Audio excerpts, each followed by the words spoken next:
नमस्कार दोस्तों, मेरा नाम है शेखर और स्वागत है आप सभी का हमारे YouTube channel Shekhar study point पर। दोस्तों, वीडियो को देखने से पहले अगर आपने चैनल को अभी तक सब्सक्राइब नहीं किया हुआ है तो दोस्तों चैनल को ज़रूर सब्सक्राइब कर लीजिएगा और साथ ही बेल आइकन भी ज़रूर दबाइएगा। दोस्तों, इसमें हम देखने वाले हैं 30 से ज़्यादा महत्वपूर्ण प्रश्नों को और हिंदी भी है, जीके भी है, सब कुछ है। तो आप वीडियो को अंत तक ज़रूर देखिएगा। और आज जो आपका प्रश्न है वो है दोस्तों पवार राजवंश के जो साहित्य है वहाँ से प्रश्न है। 3-4 बुक हैं, इनको आपको बताना है कि किसने इनको लिखा है। पहला तो दोस्तों मानवोदय काव्य, एग्जाम में आ सकता है। मानवोदय काव्य ये किसने लिखा है, इसका उत्तर आपको बताना है। एक है मानवोदय काव्य। अगला है दोस्तों बृहत कौमुदी, ये किसने लिखी है ये भी बताना है, एग्जाम में बन सकता है। बृहत कौमुदी ये किसने लिखी है, मानवोदय काव्य, बृहत कौमुदी। इसके अलावा रामायण प्रदीप, रामायण प्रदीप ये किसकी है ये भी आपको बताना है, रामायण प्रदीप। और आखिरी दोस्तों ये है फतेह प्रकाश, फतेह प्रकाश ये किसकी है ये भी आपको बतानी है। और आज आपको हिंदी साहित्य के ही ज़्यादा प्रश्न इसमें देखने को मिलने वाले हैं। तो आइए दोस्तों शुरू करते हैं।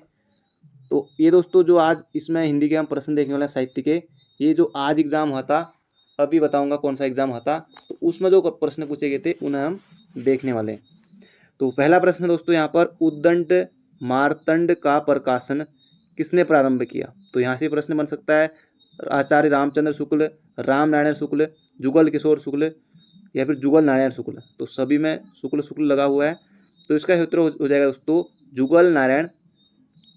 जुगल किशोर शुक्ल। बोलने में गलत हो गया लेकिन ठीक सही किया, जुगल किशोर शुक्ल। तो ये आपको बिल्कुल याद रखना है, 30 मई 1826 को। तो ये आपको बिल्कुल याद रखना है, बहुत ज़्यादा महत्वपूर्ण प्रश्न है। उद्दंड मार्तंड का प्रकाशन जुगल किशोर शुक्ल ने 30 मई 1826 को। अगला प्रश्न है उद्दंड मार्तंड की प्रकाशन कब प्रारंभ हुआ। तो अब दोस्तों यहीं पर तो हम देख चुके हैं इसका प्रारंभ है, बाकी ऑप्शन देखिए यहाँ पर, एग्जाम में भी ऐसा ही होता है वहाँ पर 1926, 1826, 1906, 1806। अब या तो फिर दिक्कत हो जाएगी, तो इस तरह से प्रश्न यहाँ पर पूछा गया है। तो दोस्तों इसका सूत्र हो जाएगा यहाँ पर ऑप्शन नंबर बी हमारा हो जाएगा बिल्कुल सही उत्तर, 1826। तो बढ़ते हैं अगले प्रश्न की तरफ। अगला प्रश्न है हिंदी साहित्य का इतिहास किसकी कृति है। तो ये भी दोस्तों बन सकता है प्रश्न, क्योंकि इनसे एग्जाम में अक्सर प्रश्न बनते हैं। ये सिलेबस में हो ना हो दोस्तों, फिर भी प्रश्न यहाँ से आने की संभावना रहती है। दोस्तों ये है रचना आचार्य रामचंद्र शुक्ल की। तो हिंदी साहित्य का इतिहास महत्वपूर्ण प्रश्न है, भले ही हमारे सिलेबस में नहीं है लेकिन इनसे प्रश्न बनने की संभावना रहती है आचार्य रामचंद्र शुक्ल से। तो ये आपको बिल्कुल याद रखना है। बाकी नंदू दुलारे वाजपेयी, राम स्वरूप चतुर्थी, इनसे आए ना, इनसे तो खैर मुश्किल है, लेकिन शुक्ल और हजारी प्रसाद द्विवेदी ये तो खैर सिलेबस में ही है, तो इनको भी आपको याद रखना है। बाणभट्टी की आत्मकथा, अनामदास का पौधा। अगला प्रश्न है किस लेखक का मूल नाम केदार पांडे था। राम वृक्ष बेनीपुरी, अज्ञे या फिर भगवत शरण उपाध्याय, राहुल सांकृत्यायन। दोस्तों ये हो जाएगा राहुल सांकृत्यायन का मूल नाम था केदारनाथ पांडे, केदार पांडे। कई बार दोस्तों आयोग पूछ चुका है इस प्रश्न को भी, तो ये आपको बिल्कुल याद रखना है। मध्य एशिया का इतिहास के लिए इनको साहित्य अकादमी मिला था। अगला प्रश्न है मेरी तिब्बत यात्रा किस साहित्यकार की है। तो इसका सूत्र भी हो जाएगा दोस्तों राहुल सांकृत्यायन, क्योंकि एक ही सिलेबस के अनुसार हमारे में है यहाँ पर, और ये हो जाएगा यहाँ पर राहुल सांकृत्यायन, मेरी तिब्बत यात्रा, मेरी रूस यात्रा सब। अगला प्रश्न यहाँ पर महादेवी वर्मा का जन्म कब हुआ। दोस्तों ऑप्शन देखिए यहाँ पर, तो 1907, 26 मार्च 1907। एक दो बार तो लगभग ऐसे आयोग पूछ चुका है सन के हिसाब से, बाकी डेट के हिसाब से भी आया हुआ था। तो 26 मार्च 1907 को हुआ था फर्रुखाबाद यूपी में। तो ये आपको बिल्कुल याद रखना, महादेवी वर्मा का जन्म। अगला प्रश्न है निम्न में से कौन सी कृति महादेवी वर्मा की नहीं है। अब महादेवी वर्मा और मन्नू भंडारी दो ही हैं, इनको पढ़ना है, महादेवी वर्मा और मन्नू भंडारी, तो इनसे प्रश्न आते रहते हैं। निहार, रश्मि, नीरजा, तो ये रश्मि बंद नहीं होगा क्योंकि ये तीन है, निहार, रश्मि, नीरजा। और इनका प्रकाशन वर्ष 1930, 32, फिर 2 साल बाद निहार, रश्मि, नीरजा, फिर 1930, 32, 34, फिर सांदगी 1936। तो ये लगभग इस तरह का ही है।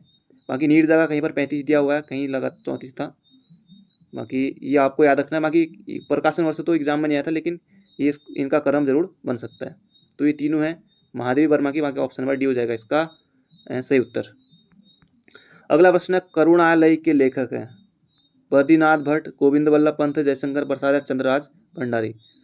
तो दोस्तों इसका सही उत्तर है यहाँ पर जयशंकर प्रसाद की है करुणालय, तो ऑप्शन नंबर सी हो जाएगा इसका उत्तर। और इनको झारखंडी उपनाम से कलाधर, आधुनिक युग के सुमेरु आदि नाम से जाना जाता है। अगला प्रश्न यहाँ पर, जयशंकर प्रसाद की सर्वोत्कृष्ट महाकाव्य कृति का नाम है। अब दोस्तों वैसे होने को इनकी कामायनी है, झरना है, आंसू लहर, ये सभी हैं। तो कामायनी दोस्तों जो इनका महाकाव्य है ये बहुत ज़्यादा प्रसिद्ध है, 15 सर्ग हैं इसमें, तो कामायनी हो जाएगा दोस्तों इसका सही उत्तर। अब ये दोस्तों जो इतने प्रश्न हमने देखे, बाकी इसमें सिलेबस के अनुसार हमारे ऑप्शन नहीं है, बाकी महादेवी वर्मा वाला बिल्कुल ऐसा लग रहा है कि जैसे आयोग ने ये प्रश्न पूछा हुआ है। पर दोस्तों ये जो ओपन यूनिवर्सिटी है, उत्तराखंड ओपन यूनिवर्सिटी, उत्तराखंड मुक्त विश्वविद्यालय, उसका जो आज हिंदी का पेपर हुआ था ये, उसमें प्रश्न आए हुए थे। तो अगर आप आयोग मतलब कि एग्ज़ाम की तैयारी कर रहे हैं तो यहाँ भी आपको फ़ायदा होने वाला है। जो अभ्यर्थी दोस्तों अगर माना वो यहाँ का पढ़ के नहीं लगे थे, एग्ज़ाम की तैयारी कर रहे थे, तो निश्चित रूप से वो सही करके आए होंगे। और जिन लोगों ने जो कॉलेज का अच्छे से पढ़ रहे थे, बाकी उनको एग्ज़ाम में फ़ायदा मिलना ही मिलना है। तो अगला प्रश्न है यहाँ पर, अयोग व वर्णों का स्वरूप होता है संयुक्त व्यंजन के रूप में, विसर्ग के रूप में, उपयुक्त में से कोई नहीं, या अनुसार अनुनासिक के रूप में। तो दोस्तों इसका जो सही उत्तर है वो हो जाएगा यहाँ पर हमारा अयोग व, ये हो जाएगा विसर्ग के रूप में। तो अयोग व आपको बिल्कुल याद रखना, अंग और अ। अगला अनुवय का अर्थ है ध्वनि की अनुरूपता, वाक्य की अनुरूपता, शब्दों की अनुरूपता या फिर व्याकरण की अनुरूपता। तो ये जाएगा दोस्तों वाक्य की अनुरूपता, तो ऑप्शन नंबर बी बनेगा इसका बिल्कुल सही उत्तर। तो अगला प्रश्न है दोस्तों यहाँ पर उत्तराखंड के प्रश्न यहाँ पर आपको देखने को मिलेंगे। तो पहला प्रश्न है यहाँ पर उत्तराखंड का, उत्तराखंड की किस समुदाय में सर्वाधिक साक्षरता दर है? जौनसारी, थारू, भोटिया या फिर बोक्सा। तो ये जाएगा दोस्तों भोटिया, साक्षरता दर भोटियाओं की है और बड़े बड़े पद पर आपको देखने को मिल जाएंगे राज्य सेवाओं में। और जनसंख्या की बात करें तो थारू आएगा, थारू, तो ये आपको बिल्कुल याद रखना है। तो इसका सूत्र होगा भोटिया। अगला प्रश्न है यहाँ पर, उत्तराखंड यात्रा दर्शन के लेखक हैं। कोई ना कोई बुक दोस्तों जरूर आ सकती है एग्जाम में और आती भी है, ऐसा भी नहीं है। तो उत्तराखंड यात्रा दर्शन दोस्तों इसका सूत्र हो जाएगा शिव प्रसाद डबराल, उत्तराखंड का इतिहास, शिव प्रसाद डबराल, उत्तराखंड यात्रा दर्शन, ये सब आपको याद रखना है। बहुत ज़्यादा महत्वपूर्ण प्रश्न है। शिव प्रसाद डबराल से दोस्तों या तो इनकी बुक आ जाती हैं, या जो मलारी वाला कई बार आ गया एग्जाम में, महापाषाणकालीन समाधानों की खोज की थी 1956 में, कल वाले में भी आया था, तो और भी आ सकता है। तो ये आपको बिल्कुल याद रखना है, शिव प्रसाद डबराल, कर्मस्थली, दुगड्डा। मंगेश डबराल दोस्तों ऑप्शन में है। तो मंगेश डबराल की जो महत्वपूर्ण रचना है दोस्तों वो आपको याद रखनी है, हम जो देखते हैं, हम जो देखते हैं, पहाड़ पर लालटेन, इसके अलावा लेखक की रोटी, बहुत सारी रचनाएं हैं। और राजेश जोशी दोस्तों इनकी है रचनाएं नैपत्ति में हंसी, नैपत्ति में हंसी है, और दो पंक्तियों के बीच, ये महत्वपूर्ण है क्योंकि ये एग्जाम में आ सकता है, दो पंक्तियों के बीच। राजेश जोशी दोस्तों ये अल्मोड़ा के नहीं है, ये मध्य प्रदेश के हैं, पर सिलेबस में है। अगला प्रश्न यहाँ पर, श्रीनगर में 1839 में लावारिस फंड का प्रयोग कर किसने स्कूल खोला था? जेम्स थॉमसन, कैप्टन हडल्सन, जॉन स्टेची या फिर मैरी बर्डन। दोस्तों इसका सूत्र होगा कैप्टन हडल्सन, तो ऑप्शन नंबर सी होगा इसका सही उत्तर। अगला प्रश्न यहाँ पर, निम्नलिखित में से कौन सही सुमिलित है? दशहरा पांचोई, जन्माष्टमी अठोई, विजयदशमी पायंता या फिर उपयुक्त सभी। अब दोस्तों जौनसार में कहा जाता है दशहरा पांचोई, जन्माष्टमी अठोई, विजयदशमी पायंता, उपयुक्त सभी। परीक्षावाणी में आपको आसानी से मिल जाएंगे, तो ऑप्शन नंबर डी हो जाएगा इसका उत्तर। अगला प्रश्न यहाँ पर, किस स्थान को शिव जी की तपस्थली के रूप में जाना जाता है? लाखा मंडल, जागेश्वर, जोशीमठ या इनमें से कोई नहीं। तो ये जाएगा दोस्तों जागेश्वर अल्मोड़ा, जो जागेश्वर धाम है शिव की तपस्थली को के रूप में जाना जाता है। फिर आपने पढ़ा होगा बुक में कि यहीं कार्तिकेय का जन्म हुआ था, बाकी और कुछ पौराणिक जो मान्यताएं हैं। अगला प्रश्न है यहाँ पर, झाझरा वन रेंज परिसर में विकसित किया गया उत्तराखंड का प्रथम शहरी वन कौन सा है? नंदावन, आनंदवन, रामवन या इनमें से कोई नहीं। तो ये हो जाएगा यहाँ पर आनंदवन। तो झाझरा वन रेंज देहरादून में है, उत्तराखंड का पहला शहरी वन विकसित किया गया था, एग्जाम में आ सकता है और पूछा भी गया था, महत्वपूर्ण है। अगला प्रश्न है, साक्षरता के मामले में उत्तराखंड का कौन सा स्थान है? 13वां, 15वां, 17वां या फिर 20वां।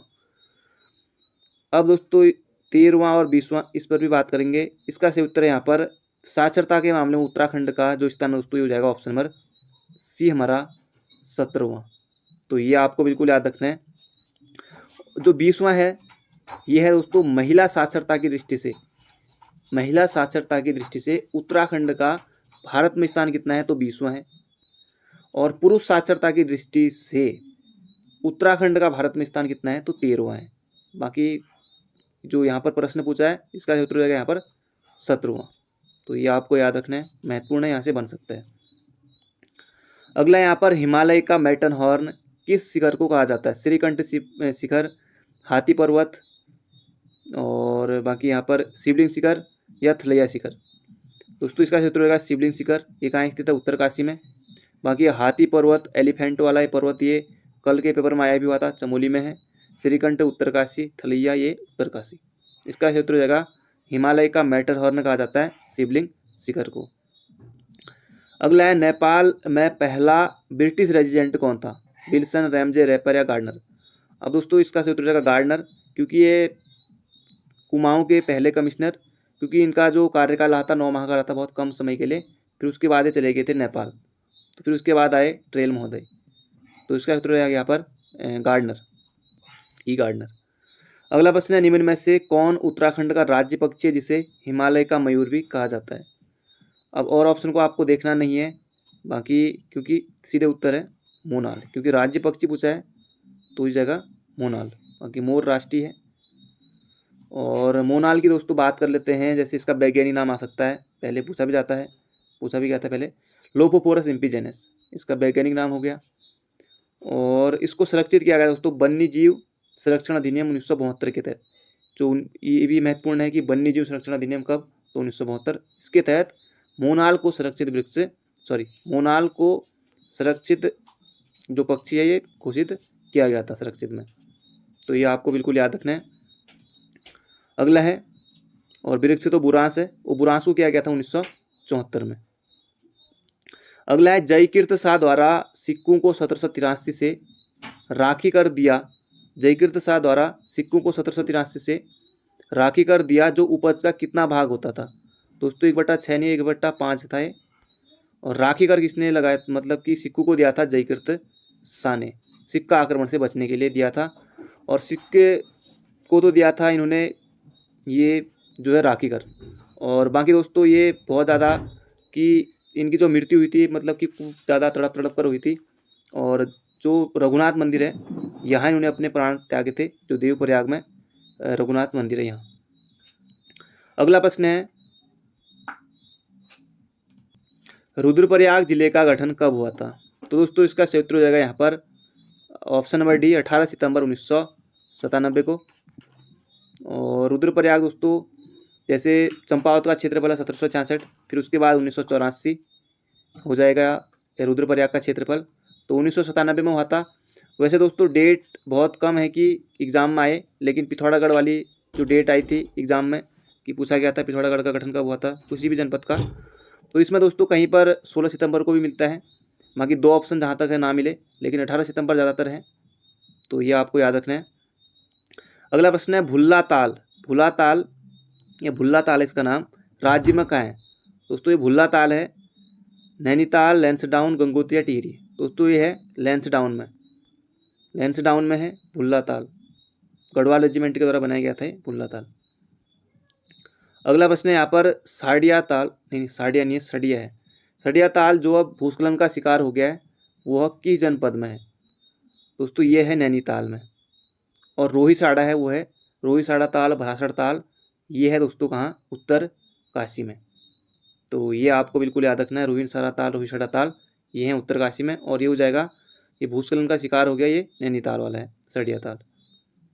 अगला प्रश्न यहाँ पर तृतीय निर्वाचित विधानसभा में महिलाओं की संख्या कितनी थी? दोस्तों पहली और दूसरी में कितनी थी? 4-4, फिर उसके बाद 2, उनमें 5-5, फिर वैसे अभी वाली में 7 होगी, लेकिन इसका सही उत्तर है तृतीय में पूछा है तो जाएगा दोस्तों 5, बाकी पहली और दूसरी में 4-4। अगला प्रश्न है यहाँ पर मानव अधिकार संरक्षण अधिनियम के संबंध में कौन सा कथन सही है? अब दोस्तों यहाँ पर सारी में ऑप्शन में जो है 1993 दिया हुआ है, तो बहुत बार 1993 ऑप्शन में आता है, तो 1993 आपको बिल्कुल याद रखना है, पर डेट आपको यह अधिनियम 28 सितंबर 1993 को प्रवृत्त हुआ था। कौन सा? मानव अधिकार संरक्षण अधिनियम। तो यह आपको बिल्कुल याद रखना है, 28 सितंबर 1993 को। बाकी 95 आप छोड़ सकते हैं, बाकी 93 वाला बिल्कुल याद रखना है। अगला है, निम्नलिखित में से किस महाद्वीप में उष्ण कटिबंधीय पर्णपाती वनों का विस्तार अधिक है? अब यहाँ पर ये 4 महाद्वीप दिए हुए हैं, तो बताना है किस महाद्वीप में उष्ण कटिबंधीय पर्णपाती वनों का विस्तार अधिक है। तो ये जाएगा दोस्तों हमारा, इसका उत्तर होगा एशिया। तो ऑप्शन नंबर भी अफ्रीका नहीं होगा, ये होगा एशिया। तो ये आपको बिल्कुल याद रखना है, महत्वपूर्ण प्रश्न है, एग्जाम में फिर से आ सकता है। अब दोस्तों ये समीक्षा अधिकारी में पूछा गया था, उसमें जो उत्तर दिया गया था मैं वही आपको बता रहा हूँ, इसका उत्तर एशिया था। निम्न में से कौन सा वृक्ष समुद्र तल में सर्वाधिक ऊंचाई पर पाया जाता है? उत्तराखंड पीसीएस ने पूछा हुआ है। सागौन, साल, चीड़, देवदार। अब ये आपको चीड़ ये सब साल ज़्यादातर देखने को मिलेंगे, हमारे राज्य में सबने देखे होंगे। तो इसका उत्तर होगा दोस्तों देवदार। देवदार दिया गया था उत्तर। तो ये आपको बिल्कुल याद रखना है, वृक्ष समुद्र तल से सर्वाधिक ऊंचाई पर, तो हो जाएगा देवदार। अगला प्रश्न है, भारत की जलवायु परिवर्तन पर प्रथम राष्ट्रीय क्रिया योजना प्रकाशित हुई। तो इसका उत्तर है दोस्तों 2008 में। 2008 में हुई भारत की जलवायु परिवर्तन प्रथम राष्ट्रीय क्रिया योजना। ये महत्वपूर्ण प्रश्न है, बन सकता है। अगला प्रश्न है, महाबलीपुरम का सप्तरथ मंदिर बनवाया था। ये भी दोस्तों बहुत ज़्यादा महत्वपूर्ण प्रश्न है, आने की इसकी संभावना है। महेंद्र वर्मन द्वारा, नरसिंह वर्मन द्वारा, परमेश्वर वर्मन द्वारा, नंदी वर्मन द्वारा। तो ये जाएगा दोस्तों नरसिंह वर्मन के द्वारा कराया गया था महाबलीपुरम का सप्तरथ मंदिर का निर्माण। तो ये आपको याद रखना है, पल्लव शासक। अगला है, किस गवर्नर के कार्यकाल में ईस्ट इंडिया कंपनी को शहनशाह शाह आलम द्वारा बंगाल, बिहार तथा उड़ीसा में दीवानी अधिकार दिए गए? तो दोस्तों इसका उत्तर लॉर्ड क्लाइव। तो ऑप्शन नंबर ए बनेगा इसका सही उत्तर। अगला प्रश्न है, राउरकेला भिलाई दुर्गापुर इस्पात संयंत्र किस पंचवर्षीय योजना के अंतर्गत लगाए गए थे? अब दोस्तों ये इनसे जरूर बनता है कि भिलाई किसके सहयोग से लगा, दुर्गापुर किसके सहयोग से लगा, या राउरकेला किसके सहयोग से लगा, उसे भी हम जानेंगे। तो ये लगे थे दोस्तों कौन सी पंचवर्षीय योजना में? तो इसका उत्तर होगा हमारा ऑप्शन नंबर बी, दूसरी पंचवर्षीय योजना में ये लगे थे। तो ये आपको बिल्कुल याद रखना है। राउरकेला दोस्तों उड़ीसा में है और ये जर्मनी के सहयोग से लगा था, जर्मनी के। भिलाई और ये बी वाले जितने भी भिलाई और बोकारो ये लगे हैं सोवियत संघ रूस की सहायता से। ये बी वाले यहाँ पर बोकारो या भिलाई जो भी मिले तो इसकी सहायता से। दुर्गापुर का है तो पश्चिम बंगाल में है, ये लगा था ब्रिटेन की सहायता से। तो इसका उत्तर ऑप्शन नंबर बी। अगला प्रश्न है, 1815 में उत्तराखंड में प्रथम डाक प्रणाली कहाँ स्थापित की गई? कनिष्ठ शाही 2019 में पूछा गया। ऑप्शन दोस्तों आयोग इस तरह से सेट करता है, और बाकी इसका उत्तर होगा अल्मोड़ा, श्रीनगर। तो ऑप्शन नंबर सी बनेगा इसका बिल्कुल सही उत्तर। 1815 में उत्तराखंड में प्रथम डाक प्रणाली अल्मोड़ा से श्रीनगर। अगला प्रश्न है, पवन हंस कंपनी द्वारा केदारनाथ के लिए हेलीकॉप्टर सेवा कब शुरू की गई? तो आप सन से याद कर सकते हैं, बाकी बहुत दूर दूर के हैं। हो जाएगा 2003 में। पवन हंस कंपनी के द्वारा ये किया गया था, और जो इसकी डेट है दोस्तों 16 मई 2003 को है। तो ये आपको बिल्कुल याद रखना है। पवन हंस कंपनी की दोस्तों जहाँ तक स्थापना की मुझे डेट याद है वो 1985 के आसपास है, बाकी इसको आप देख लीजिएगा। इसका उत्तर होगा हमारा 2003। दोस्तों ये थे आज के हमारे 30 महत्वपूर्ण प्रश्न। बाकी मिलते हैं बहुत जल्दी एक नई वीडियो में। अगर आप चैनल पर नए हैं, अभी तक आपने चैनल को सब्सक्राइब नहीं किया हुआ है, तो दोस्तों चैनल को जरूर सब्सक्राइब कर लीजिएगा। तो thank you friend, thank you so much.